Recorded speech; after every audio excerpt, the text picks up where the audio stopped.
Good morning, everybody. Good afternoon, everybody. So today I'm going to talk about robotic single port thyroid surgery. I'm Jason Chan. I'm an assistant professor from the Department of Otolaryngology, Head and Neck Surgery at the Chinese University of Hong Kong. I have the following disclosures. I'm co-founder of Agilis Robotics here in Hong Kong, which has no particular bearing on this particular topic. A consultant for intuitive surgical, particularly related to around training on using the robotic systems for surgeons. So going back, looking at the first generation robotic surgical systems, particularly we're talking about the Da Vinci S, SI, and more recently the XI systems. Everybody's used them, or a lot of people have used them for head and neck surgery, but they're not particularly designed for the head and neck anatomy, working in these confined spaces. They were designed more for general surgery, for working in large working spaces in mind, based on these rigid arms and also the diameters of the instrument arms, so they're not particularly scaled for our use. In addition, there's not really any customized instrumentation that allows us or facilitates us to use these systems with these particular surgical procedures.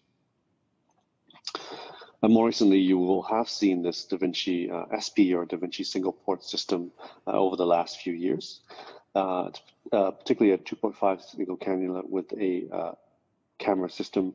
The camera arm is 1.2 centimeters in size, it's ovoid in shape, and it has 3 instrument arms that can be used. You don't have to use all instrument arms at the same time. And essentially, these have an appearance that they're flexible because they have a wrist and an elbow, 2 joints, which give it a flexibility look. Almost functions like our arms. And this is the first initial paper published by Chris Holzinger, and thank him for the slides here, looking at these used in cadaveric trials. And just a nutshell of this particular system, it has this 2.5 centimeter cannula here, and it has stereoscopic binocular camera. The instruments are 6 millimeters in diameter. The camera is 1.2 centimeter, and it is ovoid in shape. And when we're working transorally through the mouth, you typically need about 10-15 centimeters from the orifice to allow the last joint, the elbow joint, to be able to move. So this has to be exited the cannula to facilitate its movement.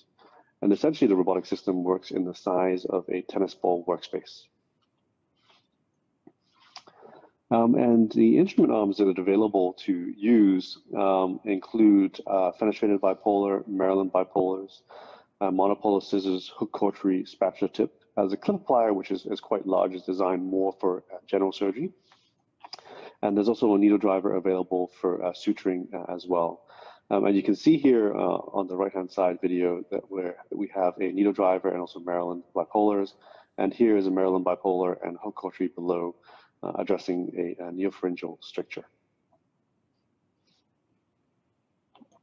Since we did the initial clinical trial for Da Vinci SP back in end of 2016, beginning of 2017, we have published our reports here out of Chinese University of Hong Kong, using this in transoral surgery of the head and neck region, accessing the nasopharynx, oropharynx, hypopharynx, and larynx. The most recent one was published in 2019 in oral oncology. And also working with the groups in the US who looked mainly at the oropharynx, particularly oropharyngeal primary cancers, working with Chris and Stanford, Scott Madison in Florida, and Greg Weinstein at UPenn. We combined the data of the oropharynx and looked at some of the outcomes of our patients across using the Da Vinci SP system. And essentially, they were very, very comparable. And we only had 1 positive margin for malignancies. The presence of feeding tubes at last visit was present in 2 patients only. Ours in Hong Kong was in a patient that had a tongue-based SCC that was a second primary after MPC, which we would expect to have dysphagia postoperatively, and also periaortic tracheostomy included one of that particular patient as well for MPC. But overall, the results were good and comparable with previous robotic systems. So what about using this particular single port system transorally for the thyroid? So we did do some cadaveric trials looking at this particular single port system and doing transoral thyroid surgery. And this has been very, very well popularized by Ankun over the last few years. particularly endoscopic transoral thyroidectomy, which makes a lot of sense. And so we went to the cadaver lab and tried to use this particular single port system in a cadaveric model with gas insufflation. And as you see in the image here, this was done with a lot of different parties in Sunnyvale in California. And you can see in this photo here, we've basically taken the single port here, combined it with a wound protector and inserted the one end of the wound protector transorally through an incision, and one that is tied around the single cannula here. And this was the day of the surgery. So you can see Jerry Richmond here, Frisco, Ankun, who were there. And Ankun essentially did a transoral endoscopic dissection first to raise the skin flap before we inserted the single cannula. And this is how we manipulated the single cannula. At one end, we had a suture which would allow us to place this end inside the transoral wound. And as you can see here, we placed one end through with a suture inside the transoral vestibular wound into the neck. On the other side, we tied this around the single port cannula to ensure a seal that would allow us to achieve a gas insufflation. And here what you see is we've placed the camera and 3 instrument arms through the vestibular wound into the neck. As you can see, the light is inside the neck here, so you can see the light. The camera is inside the neck, overlying the tracheal region in that location. I must say it was not easy to get all the instrument arms and the camera system into the neck. We could have tried just using 2 instrument arms, not using all 3 instrument arms. But for this particular cadaver, we wanted to try use 3 instrument arms and a proof of concept that it is possible to use this extra arm that would help with retraction. And this is a video of this particular transoral thyroidectomy with the Vinci SP system and resecting a thyroid with gas insufflation.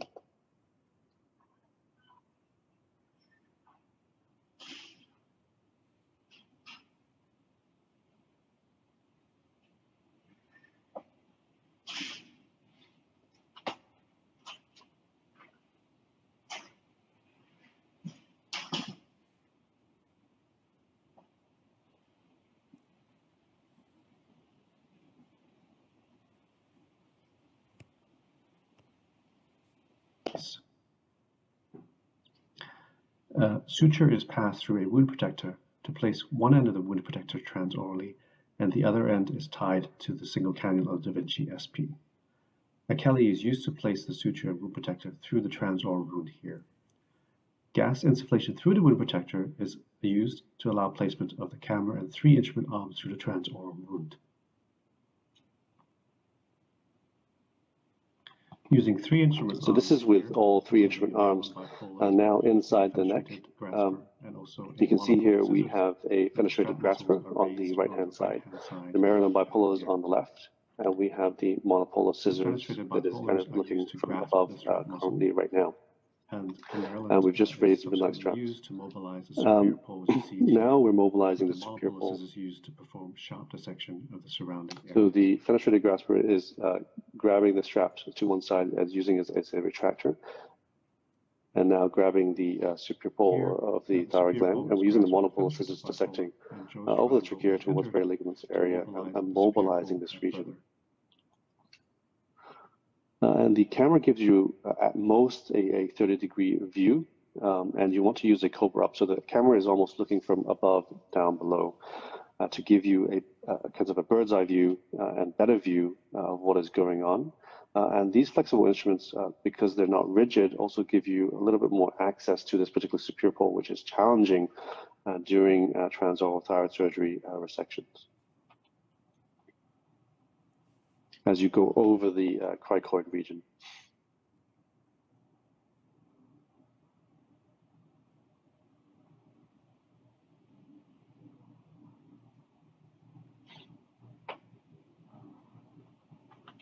So the other thing that is different with this system we don't have something like a harmonic or ligashore or thunderbeat, which is an energy device.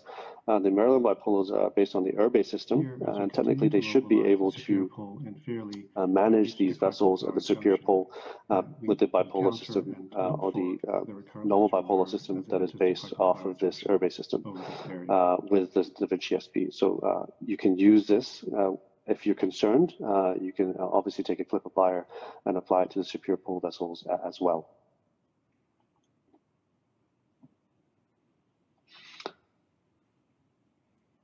Here, you can now see the recurrent laryngeal nerve entering the cricothyroid junction. So that's it looks like a parathyroid gland we've left below with the patient's side.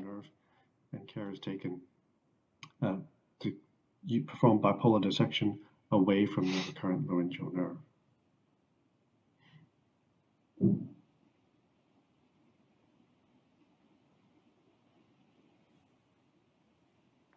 So now here we're looking for particularly the recurrent laryngeal nerve.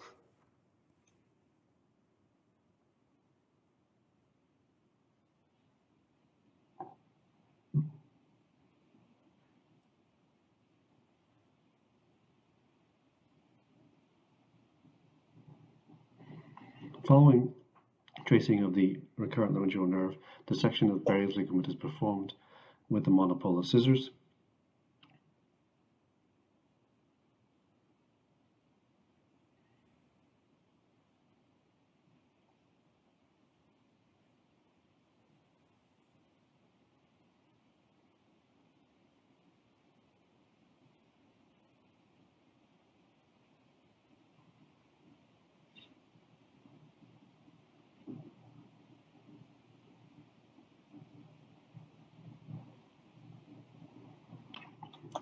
So here now we're mobilizing the gland from the Barry's ligament over the trachea. The thyroid tissue from the trachea.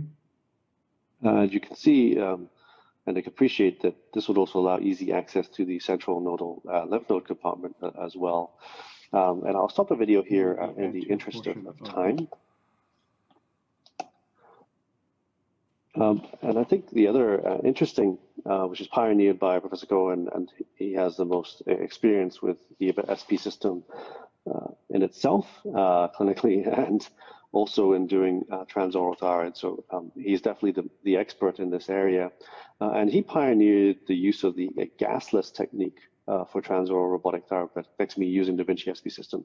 And this stems from a concern about possible CO2 embolism from gas insufflation technique in the neck. There's a case report about this by Professor Kumte and his team of a CO2 embolism with transoral endoscopic thyroidectomy through a nick in an anterior jugular vein. So there's been this concern, possible CO2 embolism, albeit being rare. And Professor Cohen has basically described this novel technique where he basically makes around a 2 centimeter transversible incision and uses custom designed retractors or co-retractors to retract the skin flap and use Da Vinci SP with the camera and 2 instrument arms to do a transoral thyroidectomy. And he has done, in the paper published here, has done around 10 cases, and obviously he has much more experience than that at this time point now. But this is what I found in the literature published. Initially, there is a learning curve to learning this particular technique. It takes a longer time to get the exposure and the resection done, but there is minimal morbidity. The anesthesia or numbness around the chin region lasts a couple of days and typically possibly a few months, but all of them resolved after the surgical procedure. This also gives you space to place a suction if you need for suctioning the smoke or any secretions or blood in the neck region from this particular procedure. But it's another novel way that you can do single port thyroid surgery transorally, transvestibulally, that makes it truly a scarless procedure. But what are the issues, finally, about single port transoral thyroid? I think this is a very, very limited studies on this. There are particularly few reasons. The SP has been rolled out over the last about 2 years. It's an expensive robotic system, which will be difficult for a lot of places to acquire. And from the experience of using in the cadaver, it's not the easiest procedure to do with a single port, particularly if you're trying to use all 3 instrument arms. So I think it will be need to delineate which best method to use. Would it be a single port with 2 instrument arms or 3 instrument arms? Because you don't have to use all 3 instrument arms. But that 3rd instrument arm does give you that extra retraction. So it needs to be further worked out. And gas versus no gas, which would be better, which would be most efficient with minimal complications to the patient. I think we'll still have to identify that. And what is the learning curve for doing this procedure? How difficult is it to actually do? Because even in the lab, using the cadaver for gas insufflation was not easy, despite the panel of experienced surgeons that we had there performing this particular procedure. And the other thing is endoscopic transoral thyroid is very, very quick and efficient nowadays.